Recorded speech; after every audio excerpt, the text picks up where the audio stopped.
This is the We Are Her podcast for survivors of abuse or assault to share their stories. I'm your host, Emily Kemp, and I'll be having a conversation with a different survivor each week. I want to be sure to include a strong trigger warning with this podcast. The content we discuss includes topics related to violence. Listener discretion is advised.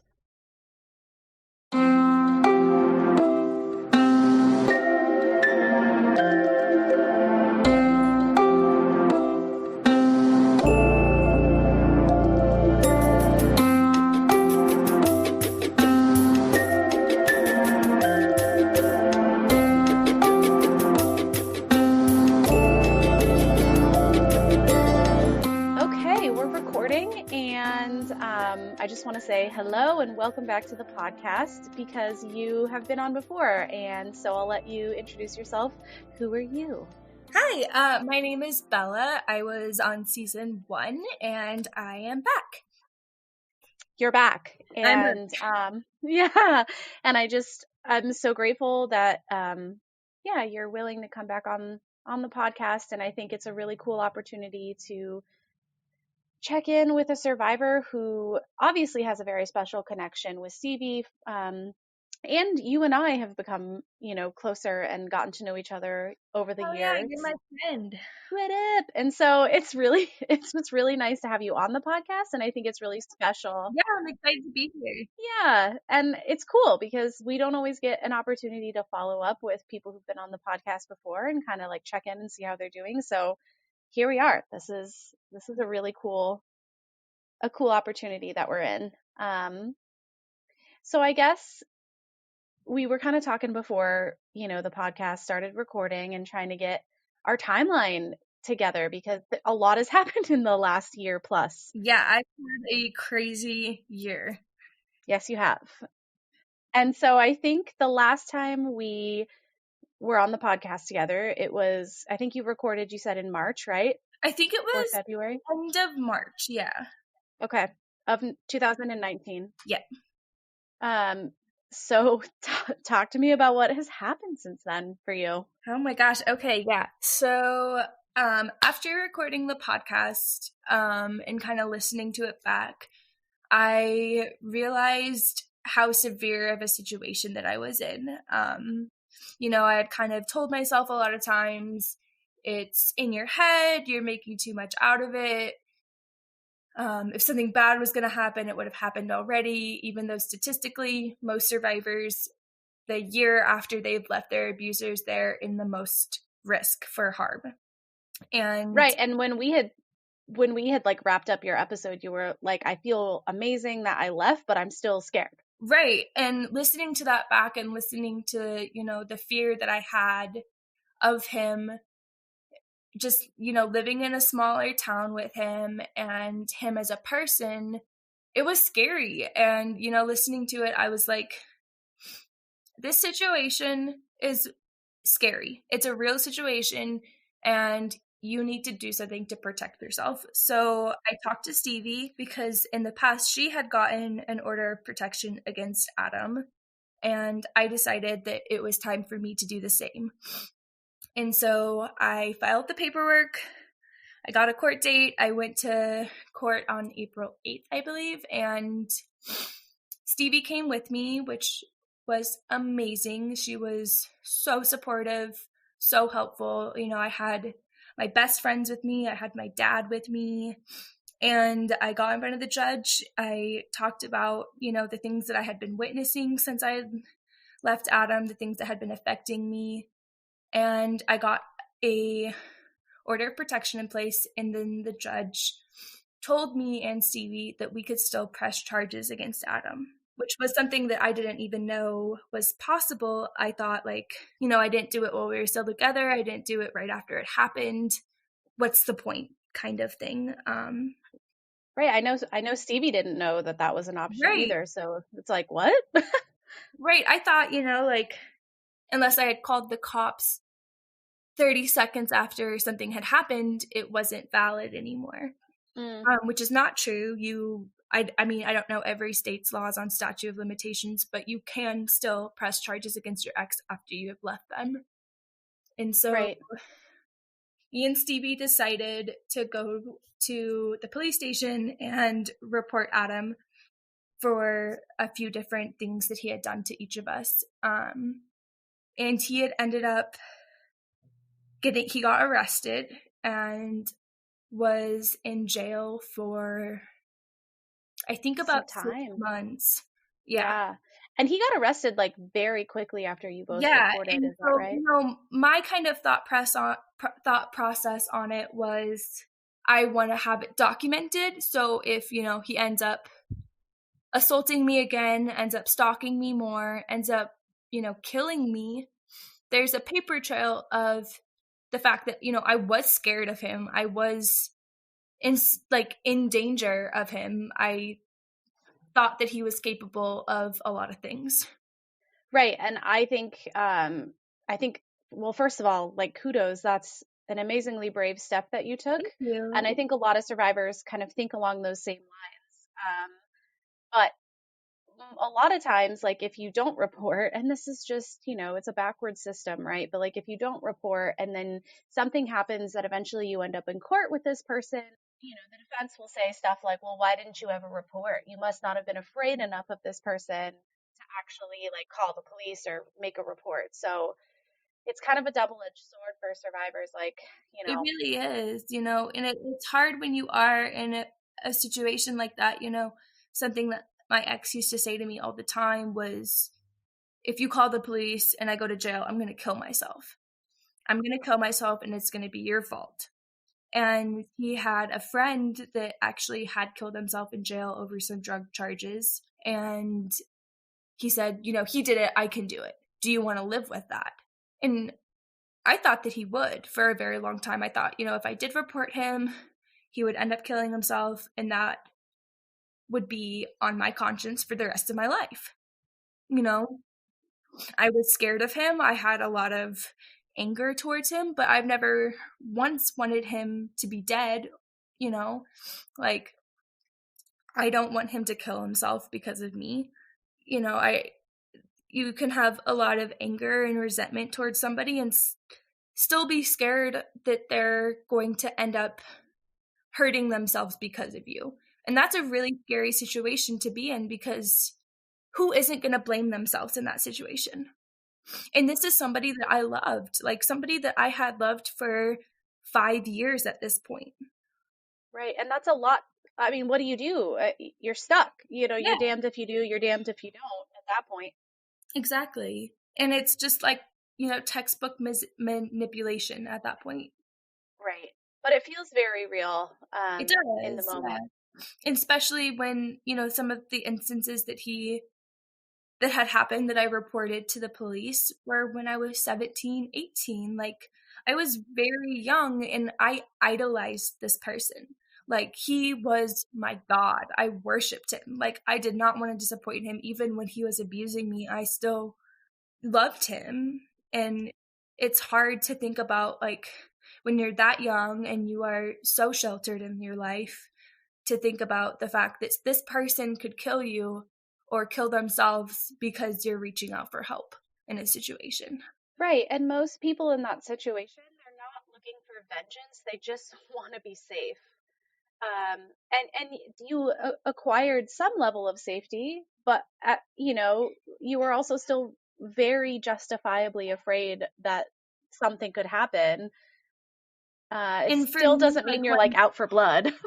Right, exactly. And so for me, in this one of the situations when it was really scary, the first instance that he got really violent with me, I moved to New York, and that was my way of trying to protect myself. Like, I had thought about at the time reporting it to the police. I thought about trying to go that route, but I thought that the better route would be to separate myself from the situation.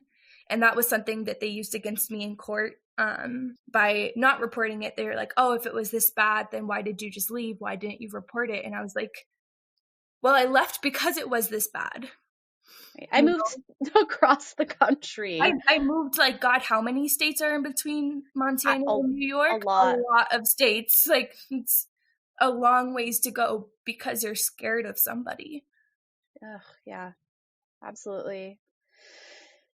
So, yeah, so you know, he was arrested. So that's you and Stevie were like such badasses, I have to say. Like I remember her kind of like keeping me up to date and in the loop about the reporting, and then all of a sudden she texted me and was like, "Bella just called me.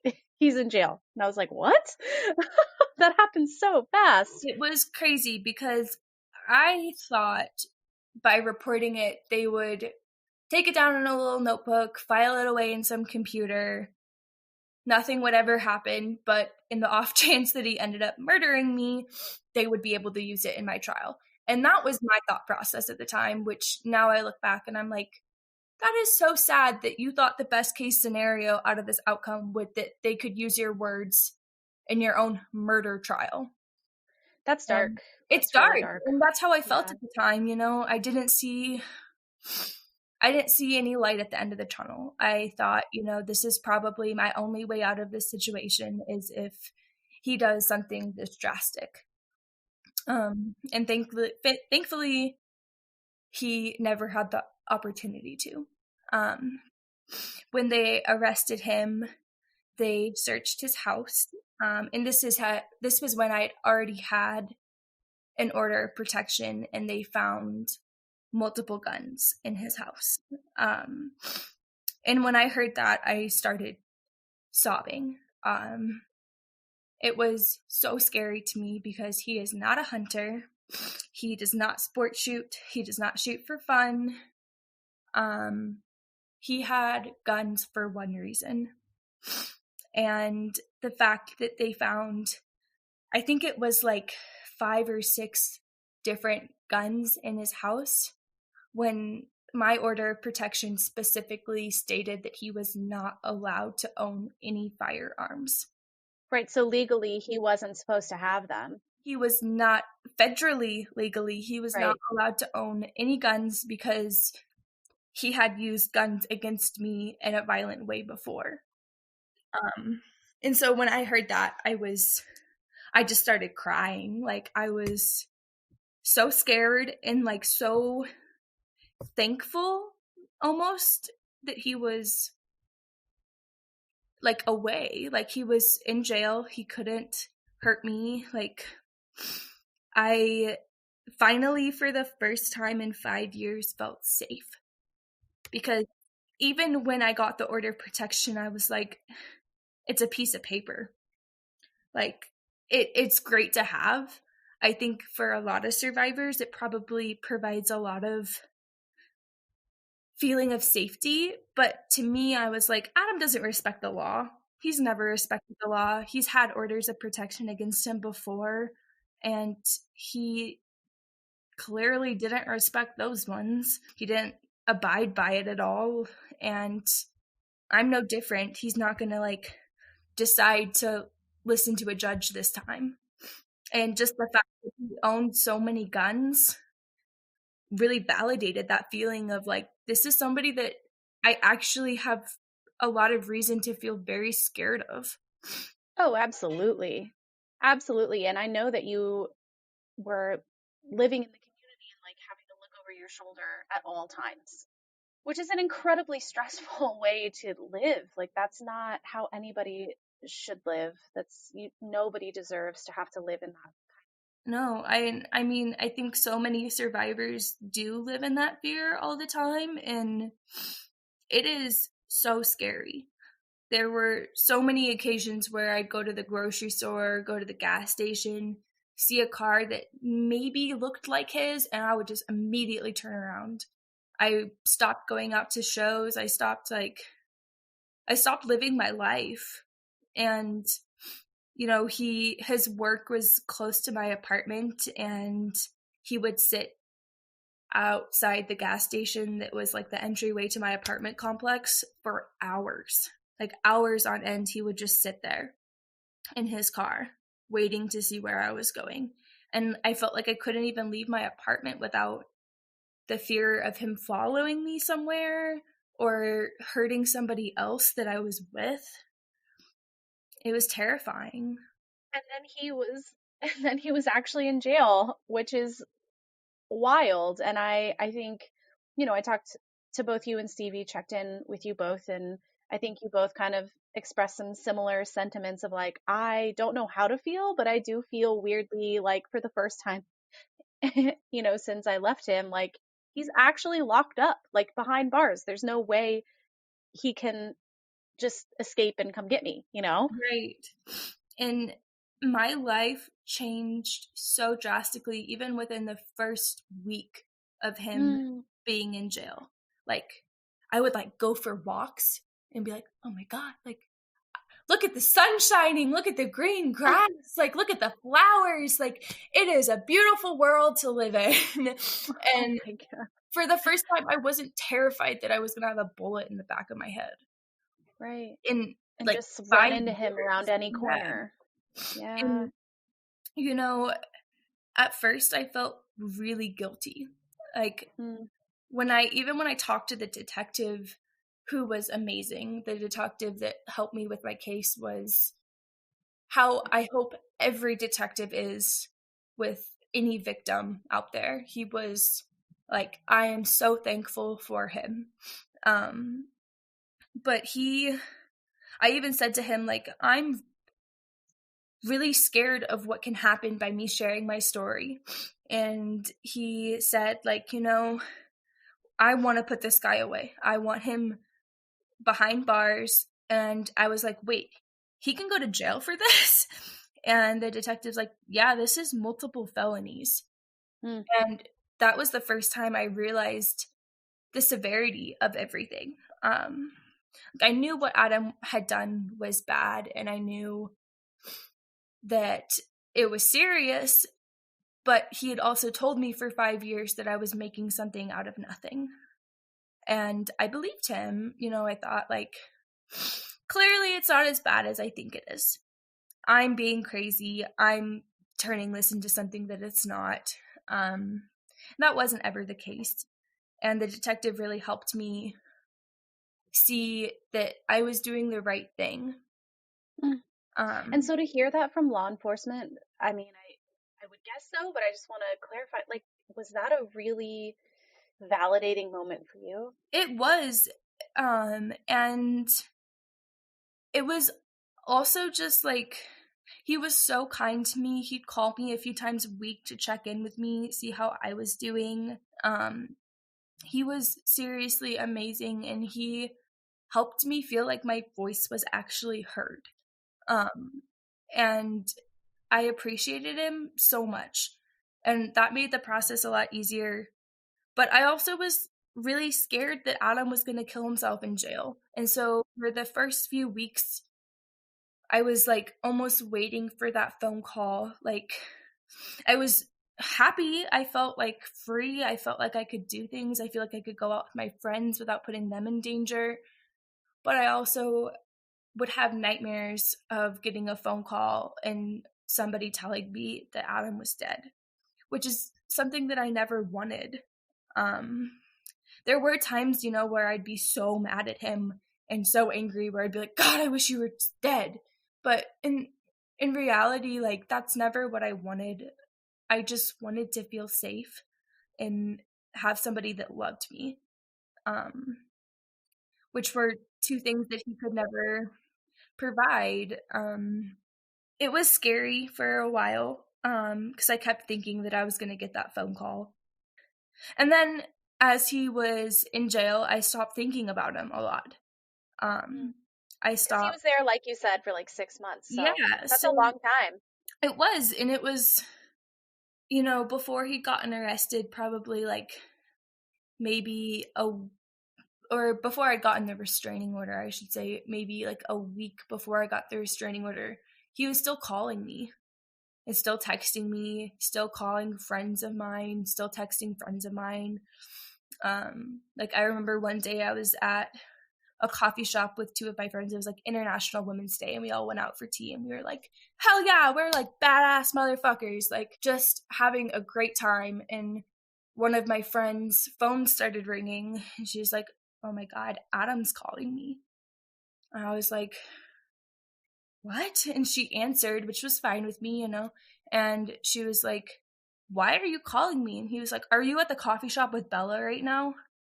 And she was like, how do you know that? Like, are you watching me? Are you watching her? Like, you need to like stop. And I don't even like remember like somehow the conversation ended, but it was just like that feeling that I couldn't do anything without him knowing about it, without him trying to worm his way in. And when he got arrested, it was the first time I didn't have to worry about that. Like, I didn't have to worry about him bothering me. I didn't have to worry about him bothering my friends. I didn't have to worry about parking 2 blocks away from wherever I was actually going so he wouldn't know where I was. And I kind of just, for the first time, started to actually heal. I started to think about him less. I started to do things that made me happy. Started to like live my life, and it was going really great for a long time. But then he got a plea deal. So they dropped some of the felonies down, and he pleaded guilty to a felony count of criminal endangerment. And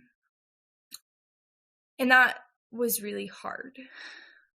Mostly because not justice. It wasn't, but you know, it was one of those things where I never went into it thinking that he was going to get 60 years to life. I didn't think he'd serve any time at all. I thought that they maybe would talk to him, tell him, hey, you really need to leave this person alone, and something like that. I didn't ever think he would even be arrested. And so he pled guilty to criminal endangerment and admitted to, I don't even remember what he said, something along the lines of like sexual assault without him knowing that he was sexually assaulting me or something like that. Like, sure, admission of guilt, kind of, not really, but you know. Yeah. But the instance he pled guilty to was regarding the instance that happened before I moved to New York when he raped me. And to hear him for the first time in my life admit that he had done anything wrong at all was something that I never in a million years thought that I would hear. Yeah. And it was really hard. Like, I remember being in the courtroom and holding my friend's hand and holding my dad's hand and just sobbing. Like, it was so hard to hear him admit to what he had did, even if it was a bullshit admission. But the fact that he even at all acknowledged that he had caused me mental harm by that was something I never thought that I would ever hear. And I don't think most survivors will ever hear their abuser admit to something like that. It's a big moment. It was a huge moment.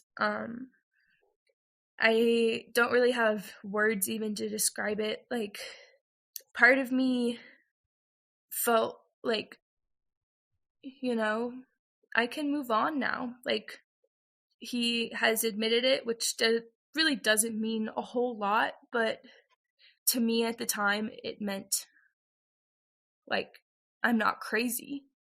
Like, if it's some closure, it's some validation.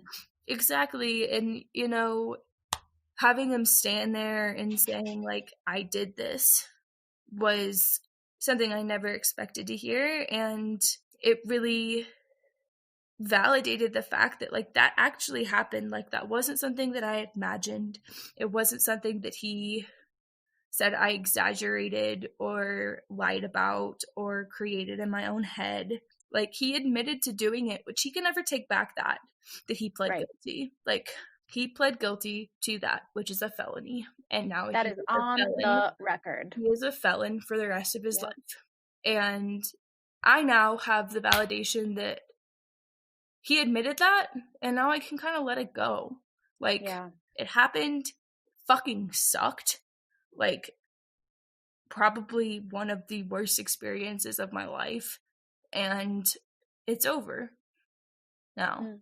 I can. And he's out of the state now, Yeah, right? and so part of his plea deal was me and Stevie both got lifelong orders of protection. So as long as we're both alive, he could never come near us, could never contact us, any of that.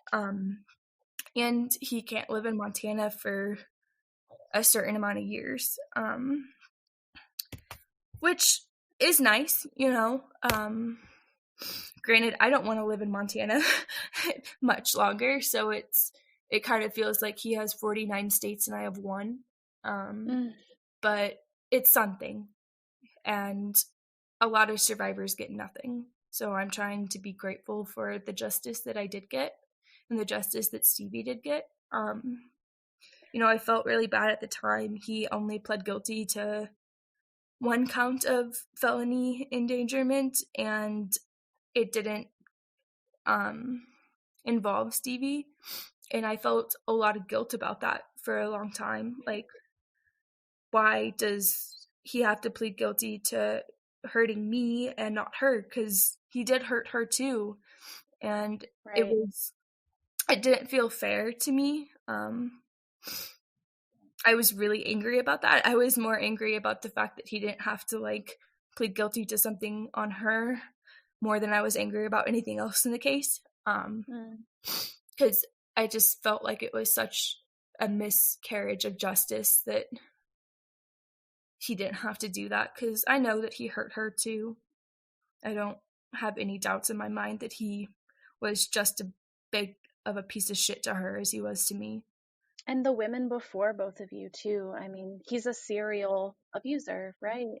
And that was the reason why I wanted to press charges too, is because I found out that he was living with a girl that used to be my friend, and I was scared for her. Like, yeah, you know, I felt really bad for her. She just, you know, didn't have the best judgment and character, and I felt like she was probably a really easy victim for him. And I felt like, you know, this girl is going to be the next one, you know, and I know shit progressed with me, and it'll progress more with her. And if I can do something to protect her, like, I want to do that. You know, I mean, Stevie did that for me, and I didn't listen. You know, I was young and naive and thought the world of Adam, and this girl is a bit older, and, you know, she made the same mistakes that I did, where I don't think she still believes either of us. And, you know, that's her choice, and she can do with her life what she wants. But, you know, in my mind, I was like, if I can prevent what happened to me from happening to somebody else, like, I'm going to do everything in my power to do that, because nobody deserves to be treated the way that he treats women. And Bella, I just want to say too, like, I'm hearing these themes of like maybe a little bit of guilt of like, you know, these other women didn't get the justice that they deserved, and I'm trying really hard to keep this from happening to anyone else. And well, A, that is just a lot of weight to carry, and B, you know, I want to offer maybe just a tiny bit of an alternative perspective that no, those other people didn't get to have the same day in court that you did and get to have the same experience of hearing him, like, you know, the truth squeezed out of him by the justice system. But you did provide an opportunity for other people to even peripherally like get some sense of justice or validation, like, okay, this I'm also not crazy. If there are these other people who are seeking justice, if there's this one moment where he's being forced to admit even a one thing that he's done, it also helps validate their experiences too. And I'm with you, like, fuck the justice system in a lot of ways, right? Like, he should be pinned to the wall for all of the things that he's done, but how brave of you. And just, gosh, like, I just, in some small way, want to help maybe bring an alternative perspective to the guilt you're feeling, because I think a lot of survivors out there would see what you've done and feel very grateful. Thank you. That means a lot. It is hard because I do carry a lot of guilt. I blame myself for a lot of things that aren't my fault, and I still carry a lot of things that Adam has said to me on my shoulders that I'm trying my hardest to let go of, and it's hard, it's hard. It's to let go of the feelings that somebody made you have for such a long time.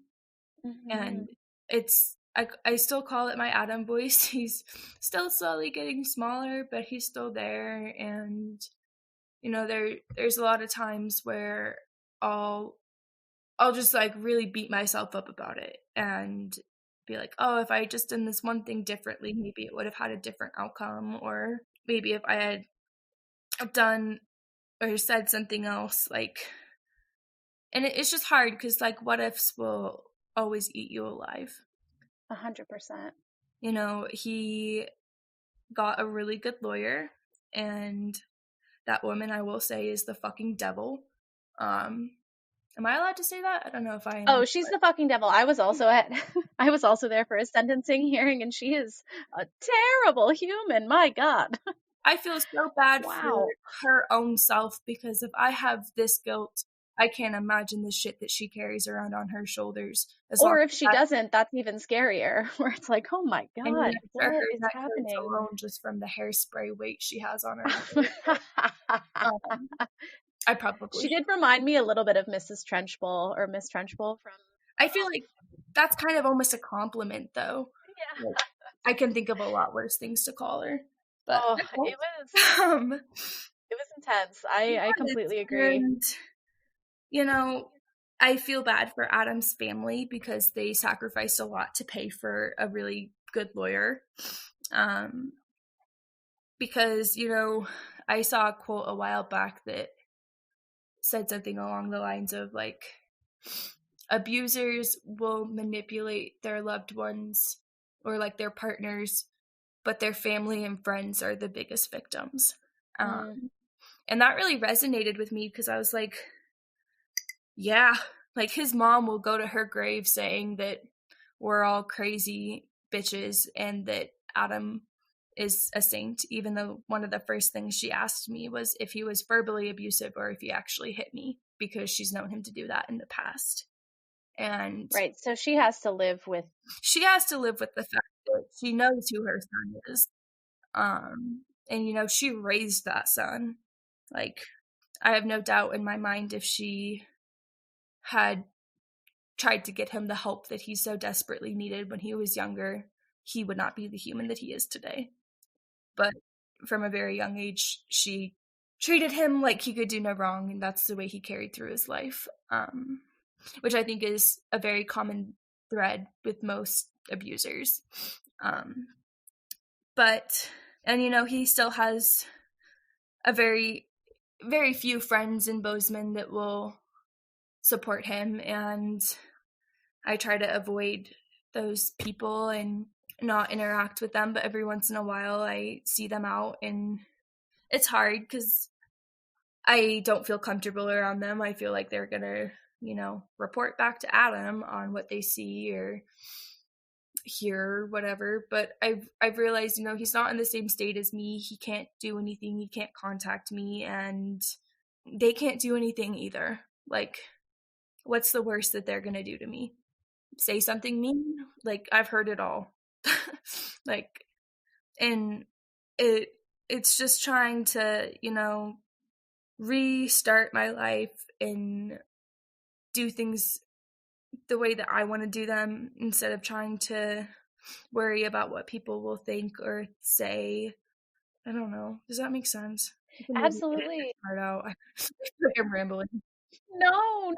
It's like a whole new chapter of like redefining yourself. And I feel like that's kind of, we've talked about that before, even in the last episode that you were on, but also like the journey didn't end, right? Like the trauma wasn't over. And so like now really is the first, I mean, before kind of, but now really is the first time that you've had this space to like Breathe just even. it's Yeah. yeah, and just like figure out like who you are and what you want. And I would love to know like just more about what does your now look like?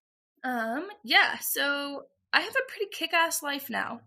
You know, it was hard when Adam was arrested, but it was a really good point for me to be like, all right, like there's nothing holding me back now. I have no excuses. Like it's time to grind. It's time to get your shit together. And I did. I have a fucking awesome job. I'm a head chef at one of the most high-end restaurants in Bozeman now. I'm my own boss. I make amazing desserts, which is something that I used to do before I knew Adam and when I knew Adam, and I stopped because he didn't like the fact that I was good at something, and now I don't have And that. like you're really good. Like I just have to say, like you're really fucking good. The pictures of your desserts, I'm like, oh my god, in my mouth now, please. Yeah, and it's a fucking career. Like I'm at the top of my field for my town and I'm 21 years old. Like Right. I am killing it career-wise. I am self-supporting myself. I'm making bank. I'm just killing it. Like in Get that this girl on Great British Baking Show. seriously, I'm not British, but I can do it. She would win. She would win. Um, and I have an amazing boyfriend. He is a fucking angel. Like he is the best person. He is so supportive. He is so kind. He is everything that I always wanted in a person and more. Like I could not have found a better human out there. And I have watched him be your good friend for a very long time, and you Yeah, guys have something like really, truly special. The friendship that you have above anything else is just like so wonderful and supportive. thanks. Yeah, seriously. It's It is great. It's like my friends love him, my parents love him, he supports me. When I have bad days, he's like, what can I do to help you? When I'm having good days, he's like, what can I do to help you? Like, there's never a time when he is not supporting me and being just the best human he could possibly be. He makes me want to be a better human for him and for myself. Like my dog loves him. They're like best friends. We just celebrated Charlie's 4th birthday and we threw him a princess themed party and Jake decorated the entire house, like hung up posters, hung up streamers, like wore party hats. Like he is the perfect person for me in every aspect, and it's still hard for me. Like being in a relationship with somebody that's a good person is new. It's hard going from Adam to this because it's like he'll like get me a little present or something and I'll be like, oh my god, what did you do? Like what happened? What am I going to hear about in the next few days? And it's nothing. Like he got me a gift because he saw something and he knew I would like it and he loves me. And it's just stuff like that it's a learning curve to learn how to be loved again. well, when you go from like 15 years old to 20 years old with Yeah, a horribly abusive person, that's a lot of programming to undo. it is. It's hard. But he is so patient and I always like would tell myself like after Adam I'd be like, all right, well, I'm just gonna be alone forever because I don't trust myself. And Jake makes me trust myself and makes me like realize that there are good people out there. And I think Hmm. when you go from being in a really abusive relationship, it's really hard to trust anybody, let alone an intimate partner. It's like you're looking at the world like everybody has a secret, everybody does bad things, and that's not the way the world is. And I'm so grateful for him to like make me have faith in society again. Like, Right. honestly. And I have such a good relationship with my parents now too, and that was something that was always really strained. Even my sister, like, I'll text her and I'll be like, hey, like, check out these dog cookies, and she'll text me back and actually talk to me, which is something that I never thought would happen after Adam. And that's been one of the biggest gifts, is like the fact that my family is willing to have a relationship with me again. Oh, not that they're willing, Bella. They love They want love to, you. they feel like I'm a They safe person to always be have. around again. Not because I was unsafe, but because I had somebody Right. that was unsafe in my life that they were scared of. Right. And Right. I knew that 100%. was a big thing for my sister. My sister was terrified of Adam. Like, sorry, I'm getting Well, emotional. no, that's okay. And But Adam wedged himself in between you and your family. He did that on purpose to try and take you away from them. yeah, and like my sister, I've always worked with my sister. I've loved her so much, and Adam did his absolute best to ruin that relationship I had with her, and he really successfully did. Like, for a long time we didn't have a relationship, and slowly we're rebuilding that relationship, and that has been one of the greatest blessings that I have, because I love my family, and the fact that they never stopped loving me, and I know that, but they're able to feel safe being a part of my life again has meant like so much to me, because I didn't realize how completely isolated I was until I left. And then I realized how many relationships that I really had damaged by being in a relationship with Adam. um and that's something that I'm trying not to blame myself for also, because it's hard not to. Right, right. But it's still the reality is those relationships were lost. I mean, it was his fault. Like he got in between you guys, but at the end of the day, those people were still gone, Yeah, and now you're rekindling that. yeah, and I know like my friends and my family, they never stop loving me and never stop wanting the best for me, but the bottom line is Adam was a really scary person. Yeah. And it's a lot of domestic abuse cases. The abusers hurt the people that they love because that's how you hurt them. Um, and it's realistic for, my friends and family to be scared that something would happen to them by having a relationship with me. And I don't resent anybody or have any anger towards somebody that didn't want to be in my life at that point of my journey because I was with Adam. I understand it. If I had a friend now that was in an abusive relationship, I don't think personally I would be able to be friends with them. I'd love them and try to help them as much as I could, but I know what it's like. I wouldn't want to be around it either. And when you're 16, 17, and suddenly your parents don't want to be around you and your sister doesn't want to be around you, like, it feels validating for your ex when your abuser's telling you that they don't love you. You believe that. And the reality is that those people don't not love you. They're just trying to protect themselves and protect you the best they can. And it's been something I'm really thankful for, that I have those relationships again and that my family is still there for me. My friends are still there for me. And I couldn't be more thankful that I'm making the progress with those people that I am to try to rebuild those friendships and relationships. Yeah, and that's part of the journey too, right? Like it's like I like the word you're using, rebuilding, and it's step by step, and it's moment by moment, and it's those moments of connection that help rebuild a sense of trust and closeness. But I've met all your family. They're absolutely freaking amazing. They really are. Um, and I'm just really happy for you that is, maybe something you didn't quite anticipate, but is definitely happening for you Yeah. and is so amazing.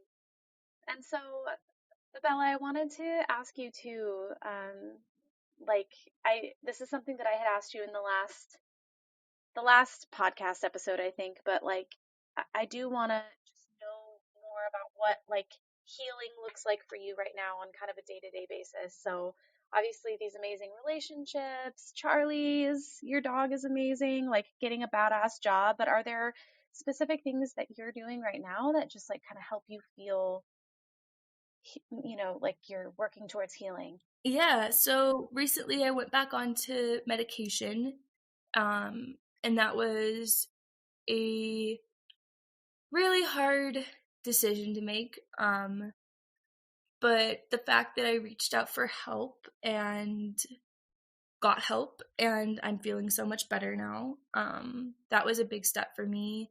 And my healing process is just realizing that, sometimes medication isn't the worst thing. Sometimes it can really help you, take away some of that anxiety that you have, some of that depression and guilt that you have.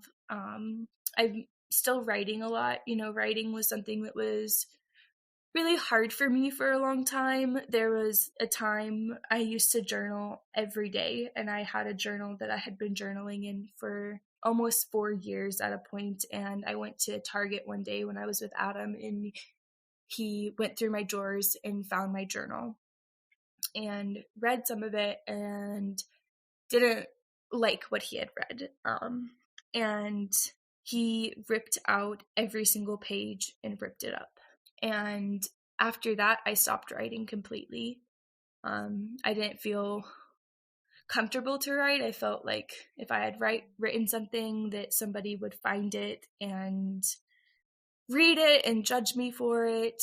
And within the past year, I've started writing again, and that's helped me a lot. I actually write letters to Adam sometimes, and that's helped me a lot because I know that I'm never going to talk to him again, that he's never going to be a part of my life again. But it doesn't change the fact that he was my life for 5 years. And there's sometimes, there's a lot of things that I want to say, and I don't want to talk to him. There's never been a time that I have wanted to reach out or anything like that. But instead of keeping all of those feelings pent up inside of me, I've started writing them down, and that's helped me a lot. For almost a year, up until last March, I slept with my wedding ring under my pillow. And it's like, wow, this is really unhealthy.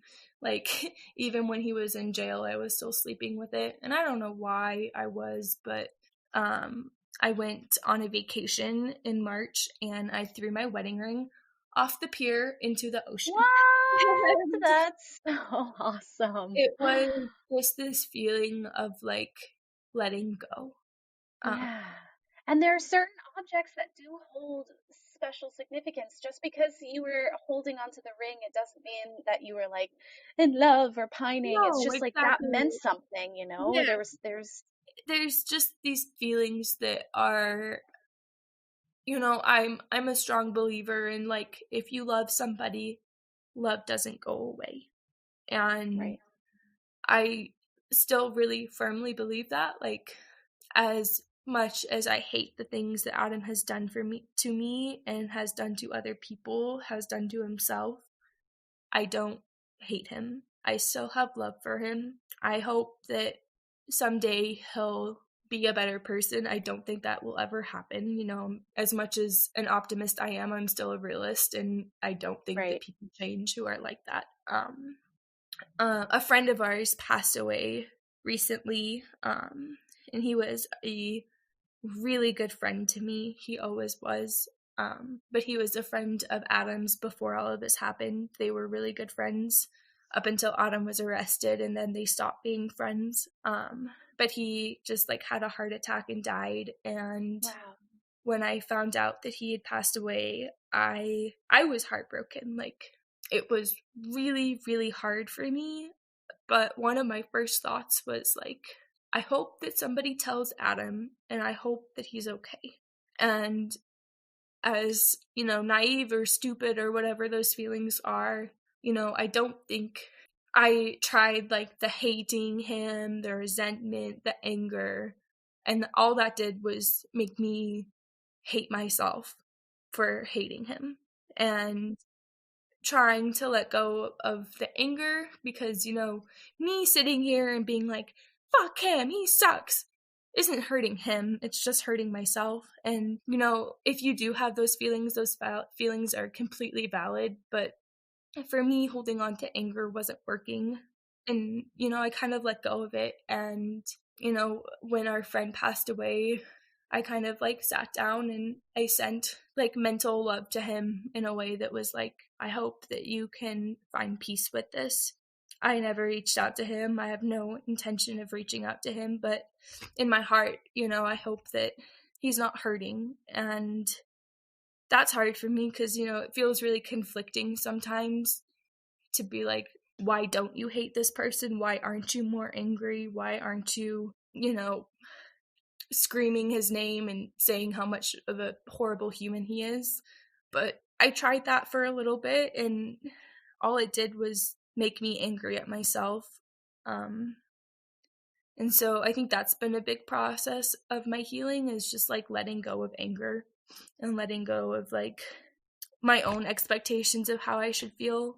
I think everybody heals differently, and for me, forgiving him was a huge thing. I do forgive him. I think that I still have a lot of anger towards the things that he did to me. Like, he took away my, like, some of the best years of my life he took away from me. He, you know, he raped me, he hit me, he violated me, and mentally tried his best to break me down into a shell of a person.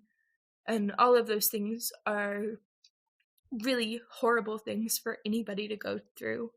But the best thing that can come out of it is for me to love myself and to not have anger in my heart, and to just try to move on and better my own self, and, you know, forgive myself, forgive him. And forgiving him has led to forgiving myself more, I feel like if I can forgive him for all of those things, then I should be able to forgive myself, right? Like, Right. Yeah. I hope so. Extend the same courtesy and love Right. to yourself, you And know. that's what I've been trying to do, you know, just, And all those things, Bella, that he like tried to do, he didn't do. He didn't succeed. You are strong and badass and magical and wonderful and kind. And I actually just had a podcast recording earlier with a different guest, and I don't know exactly what order these episodes are going to come out in, but what she said was that people like you know, there are a lot of survivors who like get knocked down and they get up again, and they continue to try and have empathetic and loving hearts. Like, that's magic. Like, you are a special kind of person who can do that, and I think it's really it's kind of heartbreaking, but it's really beautiful too. yeah. And, you know, I feel like I'll be talking to somebody. I've had like a few different people who I like will meet, and they'll be like, "Wait, are you like Bella? Are you like Bella? Like, I've listened to your podcast." Oh my, And wow. wow, hi, like, you know so many personal things about me, and I've never met you Right. before. But it's also like so cool, and a lot of things they say are like, oh my god, I fucking hate that guy, like, I listen to your podcast, I hate him, like, what a piece of shit. And I'm always kind of like, yeah, like, sure, like, I Right. don't. And they'll try to like kind of almost get me to engage in it, like don't you hate him so much? And I've learned to just be like, yep, and like not really talk about it, because I feel like the few times where I've tried to explain, like, no, I don't hate him. Like, he is a very damaged person who has done a lot of horrible things, and I hate the things that he has done, but it doesn't help me to hate him. And a lot Yeah. of people, I feel like, don't understand it and kind of are like, well, you should hate him. Like, you know, you should hate him, right? And I'm like, well, yeah, duh, I know I should hate him. Like, that's the logical thing to do, but healing isn't. Well, and you've been there, done that. It's not like you haven't had those feelings before, but there's a bigger piece that you're experiencing. You know, I feel like if I hold on to that hatred, I'm holding on to him. And if I'm forgiving him, I'm letting him go. And like, if I'm being like, you know what, like, I don't hate you. You don't have an effect over me anymore. Like, I still have love for you. I still hope that you'll succeed. That's it. Yeah, I think it also like speaks to this bigger piece of like how obsessed we are with policing each other in every way, but also like telling people how they should heal. You should forgive, you shouldn't forgive, you should be mad, you shouldn't be mad. It's like, oh my God, can we all just let everybody do what they need to do? Yeah, and I'm like in no way saying that everybody should forgive their survivors, like, or their abusers. Like, if you feel like it helps you to feel better to hate them with your whole being, then like fucking hate them. That person probably 100% does deserve to be hated on.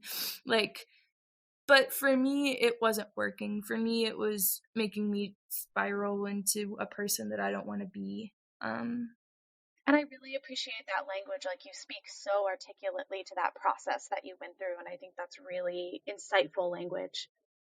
Ah, Bella, you're so great. So wise beyond your years. Thank you. Yeah. Little Buddha Bella. I'm trying. But seriously, you're awesome. And I really do, again, just so appreciate your willingness to like come do this check-in, because it's a lot, you know, to have to like revisit. Yeah, I'm like so excited to do it.